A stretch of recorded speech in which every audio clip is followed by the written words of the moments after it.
자, 이게 훈민정음입니다. 1446년에 이제 완성이 된 거죠. 훈민정음은 발성기관의 모습을 본따서 자음을 만들었다. 이렇게 얘기합니다. 그 얘기가 바로 이 해례본에 담겨 있는 겁니다. 어금니 소리 글자 기역은 혀뿌리가 목을 막는 모양을 본떴다. 혀소리 글자 니은은 혀가 윗잇몸에 닿은 모양을 본떴다. 입술 소리 글자 미음은 입 모양을 본떴다. 요거는 이제 한자도 입구자는 네모죠. 그죠? 네, 맞아요. 예. 어떤 분들은 입이 왜 네모야? 타원형이지. 이걸 또 따지는 분들이 계신데. 이거 동그랗지. 네, 동그랗잖아. 이걸 따지는 분들이 계신데. 이제 입구자 한자에서도 네모로 쓰는 것처럼 네. 바로 이제 입 모양을 이제 미음으로 이렇게 이제 형상화 이제 하게 되는 거죠. 그래서 이게 무슨 문창살에서 이렇게 보고 글자를 도안하고 그런 게 아니었다는 겁니다. 소리가 나는 그 발성기관의 모습을 보고 글자를 만들었다. 그러니까 이런 걸 보고요. 일본의 그 노마 히데키라는 그 한글학자가 있습니다. 이분이 뭐라 그랬냐면 이건 정말 경악할 기술이다. 이 소리라는 거는 눈에 보이지 않지 않습니까? 눈에 보이지 않는 소리를 글자로 형상화한 겁니다. 글자로 만들어낸 거예요. 여러분 한번 생각해 보세요. 소리, 발성기관에서 나는 소리, 이 소리를 글자로 만들어야겠다. 이런 생각을 할 수 있습니까? 그런 생각을 어떻게 합니까? 그래서 저는 여기에 이 세종의 천재성이 있다고 봐요.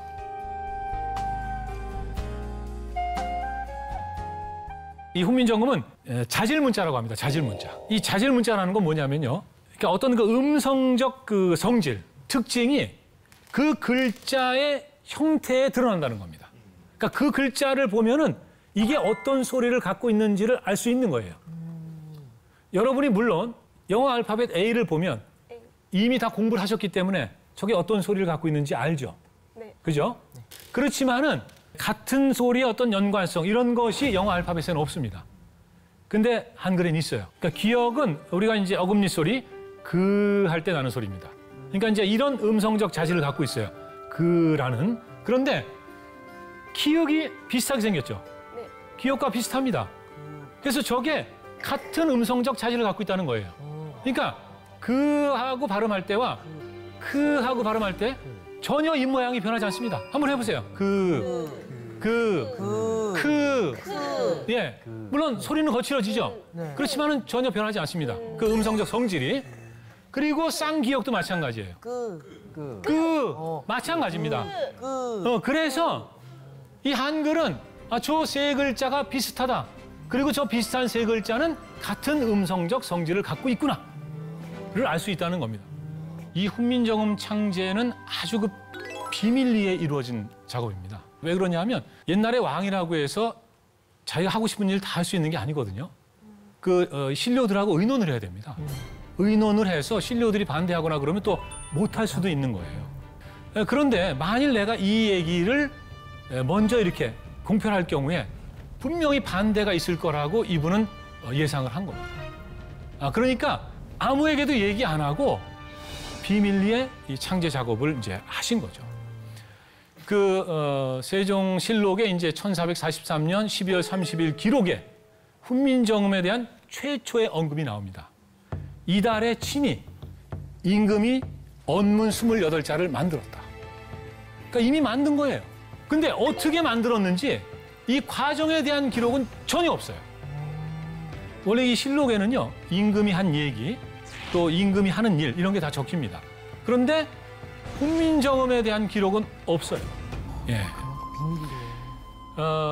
아니나 다를까 반대하는 그 사람들이 등장을 합니다. 바로 이제 집현전의 부제학이었던 최만리를 위시한 집현전 학사들이 아마 잘 아실 겁니다. 집현전. 네. 그때 반대하셨습니까? 같이 했던 사람들이었어요. 그렇습니까? 예. 그 최만리 부제학께서 이제 앞장을 서시고. 최만리라는 인물과 네. 사실은 그 집현전에 김문이라는 인물이 있습니다. 예. 이제 제가 김문이라는 인물을 역할했고요. 최만리와 김문은 한글 창제를 끝까지 반대했었어요. 그렇죠. 네. 예. 그래서 왜 반대하셨습니까? 네, 제가 위에서 하라고 그래서 왜죠? 말씀해 주세요. 제가 아니, 아는 예, 드라마상에서 그 반대하는 이유가 있었을 네. 겁니다. 예. 최만리와 김무는 중국과의 관계를 굉장히 좀 중요하게 생각을 했던 네. 거였었어요. 예, 맞습니다. 지금 네. 말씀하신 그대로입니다. 그 최만리 그 반대 상소에 뭐라고 나오냐면요. 이건 4대 모하에 어긋나는 짓이라고 나옵니다. 그러니까 이게 세 문자를 만들고 이런 걸 쓰는 것은 중국을 섬기는 일에 어긋난다는 거예요. 그러니까 그래서는 안 된다는 겁니다. 그리고 또 하나는 뭐냐면은 이런 거는 오랑캐들이나 하는 짓이라는 거죠. 독자적인 문자를 갖고 있는 것은 다 오랑캐라는 거예요. 우리는 한자를 쓰고 있는데 왜 우리가 오랑캐 짓을 하냐는 거죠. 그리고 또 하나 이제 이런 것도 있습니다. 이것은 여론을 무시한 독단이다. 독재라는 겁니다. 왜? 왕이라 하더라도 무슨 일이든지 신하들하고 의논을 해야 되는데 아무 얘기 안 하고 혼자 이걸 만들었다. 이래서는 안 된다는 거죠. 이제 그런 점까지도 이제 비판을 하면서 이제 아주 그 강하게, 아주 거세게 이제 반대를 했다는 거죠. 저 어렸을 때는 이 훈민정음은요, 세종과 집현전 학사들이 창자했다. 이렇게 배웠습니다. 어렸을 때 교과서에도 그렇게 적혀 있었어요. 선생님이 그렇게 가르쳐 주셨습니다. 그런데 이제 사실은 그렇지 않은 거예요. 이제 그동안에 많은 연구가 이루어졌고, 연구자들께서 이 밝힌 진실에 의하면 훈민정음은 세종 혼자 창제한 것이다. 이렇게 봐야 되는 거죠. 근데 이제 그런 근거가 이 세종이 이제 최만리 그 반대 상소를 반박할 때, 이때 이 세종이 이 훈민정음을 직접 창제했다는 그런 어떤 그 증거를 또 우리가 찾을 수가 있습니다. 뭐라고 얘기를 하시냐면은 너희가 운서를 아느냐? 사성칠음에 자모가 몇이나 있느냐? 내가 그 운서를 바로잡지 않으면 누가 하겠느냐? 이 최만리 부제학이면요, 이 엄청난 그 당대 학자고 석학입니다. 이 집현전에 아무나 들어가는 게 아니에요. 전국에서 아마 1, 2등 하는 이런 사람들이 아마 집현전에 들어갔을 겁니다. 그런데 다 유학자입니다. 예, 성리학자. 그러니까 이제 이 유학에는 정통한 분들이에요.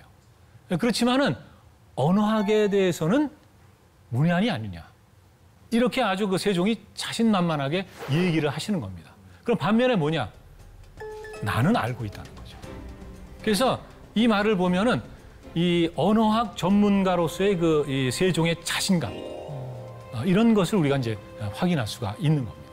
그래서 이제 집현전 학사들은 이제 어떤 역할을 하냐 하면 세종이 언문을 만들고 그 다음에 이제 한 3년 정도 이제 기간이 있어요. 그리고는 이제 이 훈민정음, 이 해례본이라는 훈민정음이라는 이게 완벽한 이 해설서가 만들어지거든요. 그러니까 이 해설서를 만드는 작업, 해설서를 만드는 데 있어서 정말로 임금이 만든 글자가 이게 좋은 건지, 정말로 쓰일 수 있는 건지 이런 것을 검증하는 연구를 했다고 저는 생각합니다. 또 뭐냐면 이제 책을 만들죠. 그래서 이 훈민정음 해례본이 만들어지기 벌써 1년 전에 이제 용비어천가가 나오는 거고 원해본으로. 그리고 나서 뭐 월인청강지곡이라든가 또 이제 석보상절 같은 이런 것들이 이제 이 언해본으로 나오는 거거든요. 이런데 이제 집현전 학자들이 상당히 큰 역할을 하시지 않았나 그렇게 생각을 합니다. 세종이 훈민정음을 창제했어요. 그런데 만일 훈민정음을 창제한 게 세종이 아니었으면 이게 보급이 됐을까? 창제자가 왕이 아니었으면 이게 보급이 됐을까? 여러분도요, 만일 뭔가 이렇게 새로운 걸 만들고 뭘 발명하잖아요?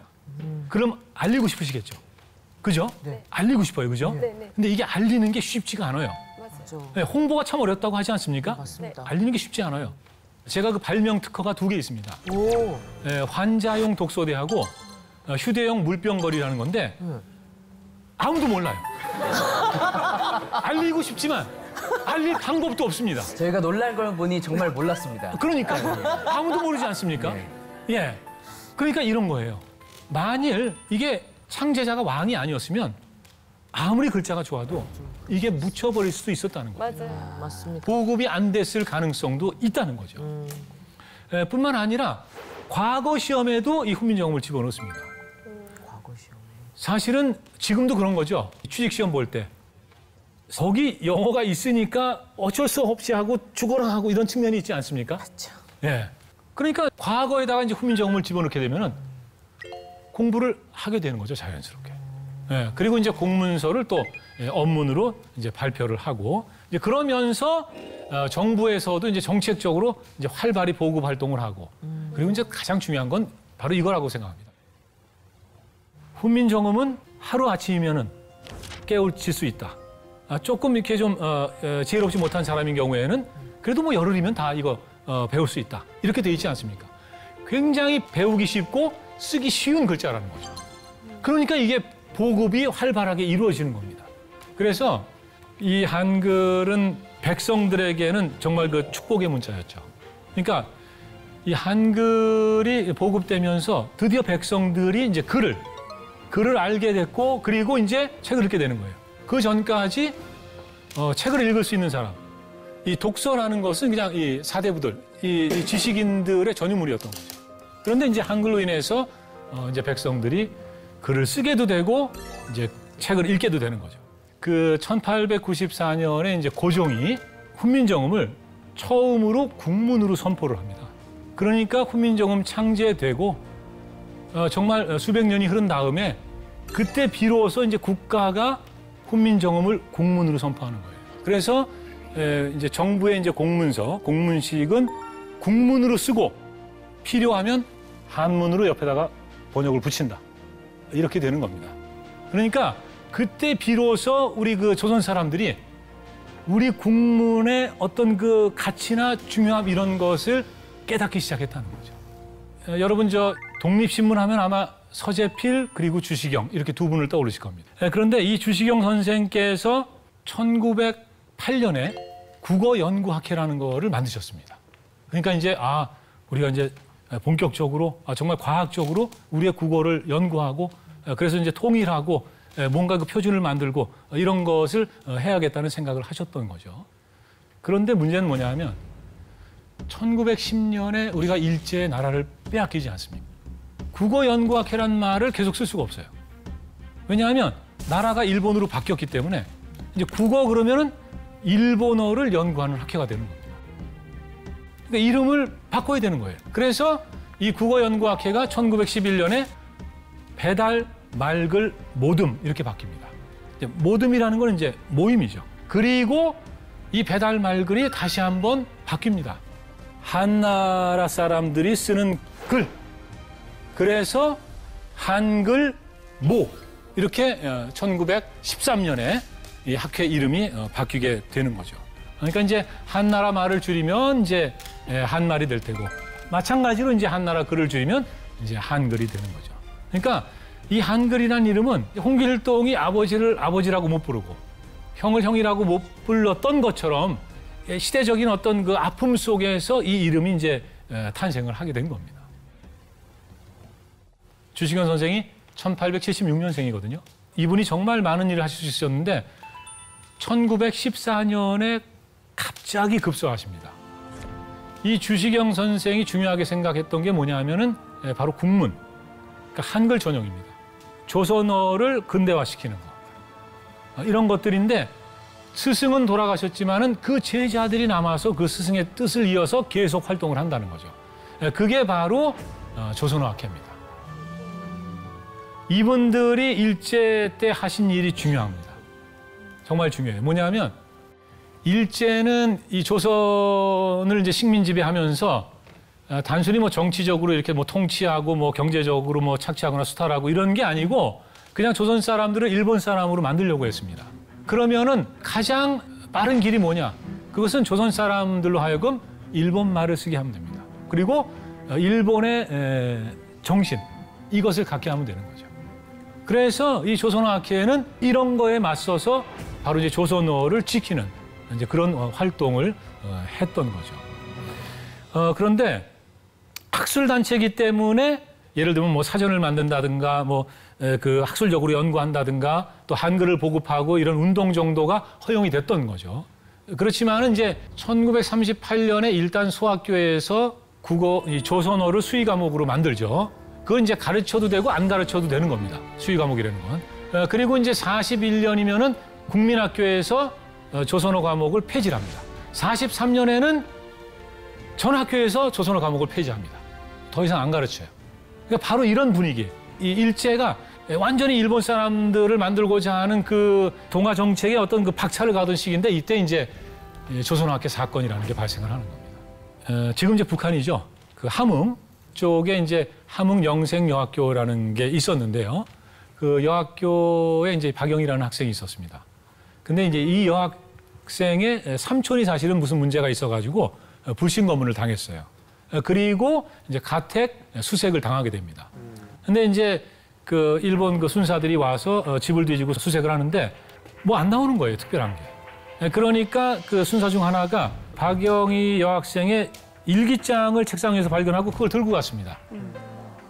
그래서 들고 가서 자기가 이제 이렇게 넘기다 보니까 그 일기장 안에 이런 게 나온 거예요. 들고 가서 자기가 이제 이렇게 넘기다 보니까 그 일기장 안에 이런 게 나온 거예요. 오늘 학교에서 국어를 사용하다가 선생님한테 혼났다. 그 당시에 국어는 일본어거든요. 왜냐하면 그 1942년이란 시점은 회사에서도 학교에서도 심지어 가정에서까지도 일본어를 쓰라고 장려하던 때거든요. 당연히 일본어를 썼는데 선생님이 야단을 쳤다. 그럼 선생님이 이상한 거죠. 그죠? 그래서 이제 그 일본 순사가 박영희를 이제 불러다가 신문을 하면서 이제 추궁을 하게 되는 겁니다. 아니, 국어를 썼는데 야단친 그 선생이 누구냐? 불순한 선생 이름을 대라 이렇게 되는 거죠. 박영희는 어떻게 이제 변명을 하냐면, 저 사실은 그게 아니고요. 저는 조선어를 국어라고 생각해서 일기장에다가 국어라고 쓴 거예요. 그러면은 이 박영희가 학교에서 조선어 써다가 혼난 거예요. 네, 뭐 벌금도 내고 뭐 그랬다 그래요, 학교에서. 이 야스다가 원래 이 불독은 한 번 물면 놓지 않는다 그러죠. 이 불독 같은 그런 그 순사였던 거죠. 그러면 누가 너로 하여금 조선어를 국어로 생각하게 가르쳤느냐? 누가 너한테 그런 사상을 주입했냐 이거죠. 그래가지고 결국은 이제 조선어학회에서 사전을 편찬하고 있던 정태진 선생님이 그 경찰서로 출두를 하게 되는 거죠. 가서 뭐 엄청난 고문을 당하시고, 그리고 이제 어쩔 수 없이 거짓 자백을 합니다. 뭐라고 얘기하냐면 조선어학회는 이 학술단체를 가장한 비밀 독립운동 단체다. 이렇게 돼서 그 이후에 이제 조선어학회 회원들이 관계자들까지 다 이제 경찰서로 불려가고 이제 구금이 되고 이제 옥살이를 하고 그리고 이제 재판을 받고 이제 그런 와중에 이윤재 선생하고 한징 선생이 옥에서 옥살을 합니다. 그리고 이제 5분은 실형을 받죠.